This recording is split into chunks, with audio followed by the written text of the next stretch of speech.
और वो अपना उद्बोधन दे।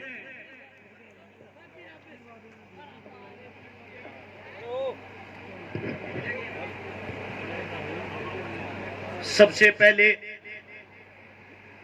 यहाँ पे बैठे सम्मानित बुजुर्ग, नौजवान साथी, आवाज सुन रही मातर शक्तियां, आप सभी के चरणों में आपके बेटे, आपके बच्चे, हरियाणा से आए हर्ष शिकारा की हाथ जोड़कर राम राम। मेरी आप सबसे विनती है, जब तक मैं बोलूं ना तो कोई ताली बजाऊंगा, ना कोई फोन देखेगा, सिर्फ मेरी बात को सुन लेना। अगर मेरी बात अच्छी लगे उस पर अमल करना, क्योंकि ताली मुझे नहीं चाहती। मैं ऐसी बात बताना ही नहीं चाहता कि आप यहां सुनो और घर जाके उसको कान से निकाल दो। मेरी बहन अनीता पुनिया जिस वक्त में आया, मेरी बहन कोई स्पीच नहीं दे रही थी, उसकी आत्मा बोल रही थी और मैं उसकी आत्मा को पढ़ रहा था, कितनी परेशान हो रही है। पहले तो एक बात बता देता हूं अनीता बहन, तेरा ये भाई मैं हूं। 7 साल की उम्र का था जब माँ गुजर गई थी, दादा गुजर गया था, दादी गुजर गई थी, घर में पालन वाला नहीं था कोई। 7 साल की उम्र में ही ना था तो रोटी बनाया करता,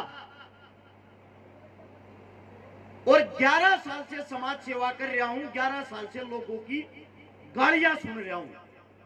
ये मैं वादा करता हूं, जिस मुख से जो लोग गालियां देते हैं, आने वाले वक्त में उन्हीं के मुंह से, उन्हीं के हाथों से तालियां भी बजवा देंगे। हमारा काम अपनी मेहनत करना। सबसे पहले तो धन्यवाद करना चाहूंगा सरला पाठशाला का। वो किस लिए? एक औरत अपने खुद के खून अपने बच्चे को पाल ले, इससे बड़ा कोई काम नहीं होता। एक औरत 100 बच्चों को पाल रही है, वो भी इसका खुद का खून नहीं है, इसलिए मैं मेरी बहन पे प्राउड फील करता हूं, इस सरला पाठशाला की टीम पे प्राउड फील करता हूं। और अब बताता हूं, कदे कोई नारी ना हड़के में ले रहा हो, बार बार ये कह रहे हर्ष शिकारा ने ये कर दिया, हर्ष शिकारा ने वो कर दिया। मन ने कोई बड़ा पहाड़ नहीं तोड़ा। लगभग 450 बेटियां की शादी करवाई, लगभग 90 बेटियों के बात भरे, लगभग 32 करोड़ रुपए की लोगों की नगद मदद करी, लगभग 131 आंदोलनों में भागीदारी करी। इन चीजों को आप बड़ा मान रहे हो क्या? ये तो शून्य है, ये तो शुरुआत है।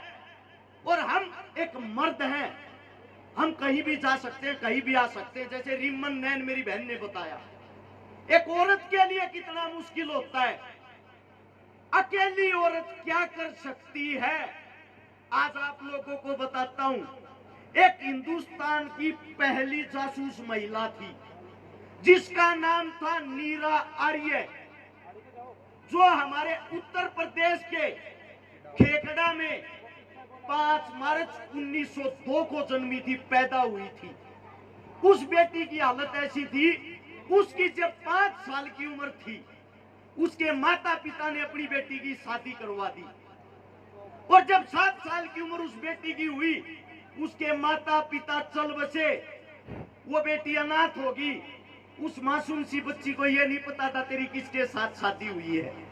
11 साल की जब उस बेटी की उम्र होती है, उसको उसके मायके भेज दिया जाता है। उसका पति अंग्रेजी सेना का CID का इंस्पेक्टर था। उस बेचारी को कुछ नहीं पता था ये कौन है, ये क्या करता है। उस 11 साल की बेटी के साथ उसके पति, उस इंस्पेक्टर ने, जिसकी उम्र मात्र 30 साल थी, उसने उस बेटी के साथ जो बलात्कार किया, जो अन्याय किया, क्योंकि आप अंदाजा लगा सकते हो अपने बच्चों को देखकर 11 साल की क्या उम्र होती है।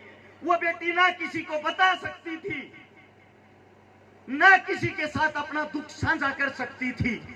उस बेटी की आंखों में सिर्फ आंसू थे, और वो क्रूर हत्यारा उसका पति उसके शरीर को डेली नोचता। नोचते नोचते उस बेटी की आदत हो गई उसको सहन करने की। लेकिन उसके अंदर एक चीज थी, वो थी देशभक्ति की भावना।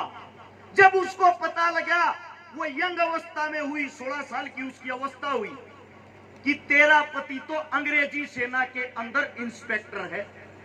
उस औरत ने अपने पति से दूरियां बना ली और सुभाष चंद्र बोस की आजाद हिंद फौज को ज्वाइन कर लिया। उसने जब आजाद हिंद फौज को ज्वाइन किया, अंग्रेजों ने उसी इंस्पेक्टर की ड्यूटी लगा दी कि सुभाष चंद्र बोस को तू ही मारेगा, क्योंकि तेरी पत्नी उसके साथ उसकी जासूस बन के रहती है और तेरी पत्नी से तू प्रेम दिखा और प्रेम दिखाकर नेताजी को मार। उसके पति ने अंग्रेजों के रूल को फॉलो किया। नेताजी को रात के वक्त गोली से मारने के लिए उसके तंबू के बाहर गया। उसकी पत्नी वहां खड़ी हुई थी, नेताजी का साया बनके। उसकी पत्नी ने पूछा क्या करने आया है? उसने बताया अपनी ड्यूटी, नेताजी को आराम से मारने दे वरना तेरे को भी मार दूंगा। उसकी पत्नी ने कहा जब एक औरत अगर साथ देने पर आए वो कैसा साथ दे सकती है, आज मैं ये तेरे को दिखाती हूं। चाकू निकालती है और अपने पति के सीने में 4 चाकू काट देती है। उसके पति की वही मौके पर मौत हो जाती है और अंतिम चाकू मारते हुए कहती है जिसने मुझे इज्जत दी, जो मेरे देश के लिए लड़ रहा है, वही मेरा असली पिता है और उसके लिए तेरा क्या, मैं हर एक अपने का खून बहा सकती हूँ क्योंकि तू एक गद्दार है। उसके बाद नेताजी उठ गए। नेताजी ने लड़की को छुपा दिया, बेटी तेरा ये मैं एहसान कैसे उतार पाऊंगा, तू थोड़ी छुप के रहना, कभी अंग्रेजी सेना आकर तेरे पर अत्याचार करे मुझसे सहन नहीं होगा। जो कुर्बानी तूने मेरे लिए आज ले ली है इसका हक शायद मैं 7 जन्मों में भी अदा नहीं कर पाऊंगा। नीरा आर्य को अंग्रेजी सेना पकड़ लेती है। पकड़ने के बाद काला पानी बंद कर देती है। काला पानी बंद करने के बाद नीरा को नग्न अवस्था में किया जाता है। साथियों, बताते हुए शर्म आती है मुझे मेरी माताओं बहनों के सामने, लेकिन इन्हीं माताओं बहनों की कोख से जन्मे हैं, अब शर्म भी कैसी। वहां पे नीरा को नग्न अवस्था में करके जो औरत के एक अंग होते हैं उनके ऊपर उबलता हुआ तेल डाला जाता है और यह कहा जाता है हम आपको बरी कर देंगे, सिर्फ नेताजी का पता बता दे। उस औरत ने कहा अगर औरत अपनी पर आ जाए उसके खून का जब तक आखिरी कतरा रहेगा वो जब तक वफा करेगी और नेताजी मेरा बाप है, नेताजी का पता तो मैं मरने के बाद भी नहीं बताऊंगी। उसके बाद उन अंग्रेजों ने उस नीरा बहन के सतन, जिनसे बच्चा दूध पीता है, चाकू लेकर सतनों को काट दिया। दोनों को खून से लथपथ तड़प रही है। तड़पने के बाद इंसान मृत्यु को देखकर हाथ जोड़कर रहम की भीख मांगता है और वो चिल्लाती है नेताजी जिंदाबाद, आजाद हिंद फौज जिंदाबाद। वो औरत अपनी मृत्यु को सामने देख के ये शब्द चिल्लाती है। उस औरत ने पूरा जीवन दुख सहे, कष्ट सहे और हमारा देश अंतिम सांस में आजाद हो गया। आजाद होने के बाद उसकी सजा पूरी हो जाती है, काला पानी की उम्र कैद की। उस औरत ने किसी भी सरकार से कोई भी मदद, कोई भी इनाम राशि नहीं मांगी। उस औरत के जो आखिरी वक्त उसने पूरा किया वो 1998 में हुआ था। उस औरत ने पूरा जीवन, जो औरतें अपने सिर पर फूल लगाती है, पुष्प लगाती है, रोड के ऊपर बैठ के वो औरत वे पुष्प बेचती थी, उसने कभी यह भी नहीं बताया कि मैं कौन क्रांतिकारी हूं। तो एक औरत अगर साथ देने पर आए ना बहन, एक औरत अगर अड़ जाए ना बहन, वो अकेली ही झांसी की रानी है। और मैं आपको ये बता देता हूं, आप लोगों, आप औरतों को अपने अंदर झांकने की जरूरत है। आप जितनी मात्र शक्तियां हो सभी झांसी की रानी हो। आपके अंदर जो ताकत है, जो जज्बा है, वो किसी के अंदर नहीं। जो एक औरत अपना पेट फाड़ कर अपने बच्चे को जन्म देके और ये कहती है जा बेटा तुझे देश की रक्षा करनी है, अंतिम सांस तक देश की रक्षा करनी है, और उसका बेटा वहां बॉर्डर पर जाकर हमारे लिए शहीद हो जाता है। और वो जननी माँ फिर ये कहती है एक बेटे को और जनूंगी और वो भी मेरा बेटा देश की रक्षा करेगा। इससे बहादुर और क्या हो सकता है। आप कमजोर नहीं हो। कमजोर वे बुज़दिल हैं जो आपको समझते हैं। कमजोर वे मर्द हैं जो किसी औरत को कमजोर समझ के उसके पीछे लगते हैं। जब एक औरत लीडर हो जाती है, वो खूंखार शेरनी का रूप धारण कर लेती है।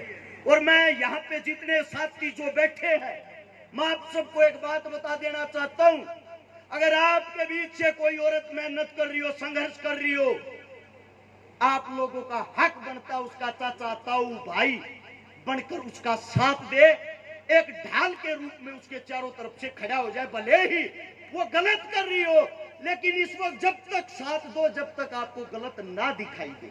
जिस दिन आप लोगों को ये लगे हमारी बहन में गलती है, उस दिन सबसे पहले विरोध भी आप करना अपनी बहन का। पहले उसको गलत साबित होने तो दो, उसको कुछ करने तो दो। इतनी दूर से मैं आया हूं मेरी बहन, आज से मैं भी आपकी सरला पाठशाला का सदस्य हूं। आप लोगों के पीछे ये मान लो एक भाई और खड़ा है, ज्यादा तो मेरा बस का है नहीं। जैसा भी मेरे को याद करोगे, मेरा ये रहेगा आप लोगों को सहयोग जरूर करूं। और 11,000 रुपए नगद आज ही से शुरुआत करता हूं अपनी जेब से। इस पाठशाला के कार्य को देखते हुए आप लोग मेरे छोटी सी जो राशि है उसको अपनाएं। उससे दूसरा, जितने जो भी साथी आए हुए हैं, जिसकी जैसी भी श्रद्धा हो, ऐसी ऐसी पाठशालाएं, ऐसे ऐसे कर्म करने का इंसान को मौका बहुत कम मिलता है। किसी की जेब में 1100 या 2100 इस बेटी को आशीर्वाद के रूप में जरूर देके जाए। ये आप सबसे मेरी गुजारिश है। दूसरी बात, बहन बता रही थी बारिश आ गई थी, ऐसे ऐसे भागा दौड़ी माच रही थी। अरे इतना बड़ा तामझाम आप लोगों के लिए लगा रखा है। आप लोगों को तो इतना होना चाहिए, बहन जब तेरा प्रोग्राम खत्म हो जाएगा, ये कुर्सी टेंट दरवाजा जाने की जिम्मेदारी मारी है। हद करते हो। मेरे को सीकर प्रोग्राम में जाना था रात को, अभी प्रोग्राम में जाऊंगा सीकर। मैंने ये बोल दिया था मेरी बहन सबसे लास्ट में मेरा नंबर देना, जब तक कहेगी जब तक यहाँ बैठा हूँ, क्योंकि तूने इतनी हिम्मत अदा कर रखी है। बड़ी बहन माँ के समान होती है, हमारा फर्ज बनता है उसकी इज्जत करे। अपनी बेटी अपनी बहनों की इज्जत आप लोग नहीं करोगे तो और कौन करेगा। यह आप सबसे गुजारिश है। बहुत कम बेटियां संघर्ष कर रही हैं, बाकी तो इंस्टाग्राम में नाचने में मशहूर हो रही है। आप सबसे मेरी गुजारिश है, ऐसी बहनों के और हौसले तोड़ दिए, समाज में फिर आगे कौन आएगा, झांसी की रानियां कौन कहलाएंगी। ऐसी ऐसी बेटियों के साथ ये गलतियां ना करें। आपका बच्चा आपका बेटा सिर्फ आखिरी शब्द यही कहता है, ये गिनी चुनी बहनें होती है, इनको ऊपर लाएं, इनको आगे लाएं।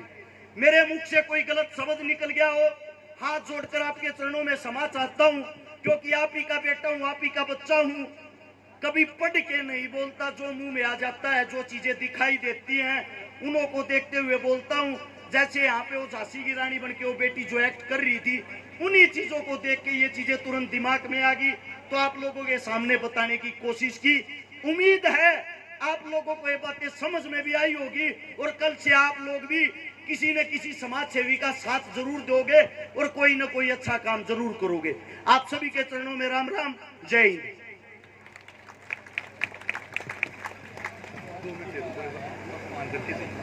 बहुत बहुत धन्यवाद भाई हर्ष शिकारा का। बहुत अभी मैं हमारी इस पाठशाला के जितने भी भामाशाह हैं, मैं उनको स्टेज पे बुलाना चाहूंगा। चौधरी ग्रुप, महालक्ष्मी ज्वेलर्स, सांवरिया सरकार म्यूजिक बुडानिया, अनिल जांगीर देवरोड, सौदागर टेंट हाउस,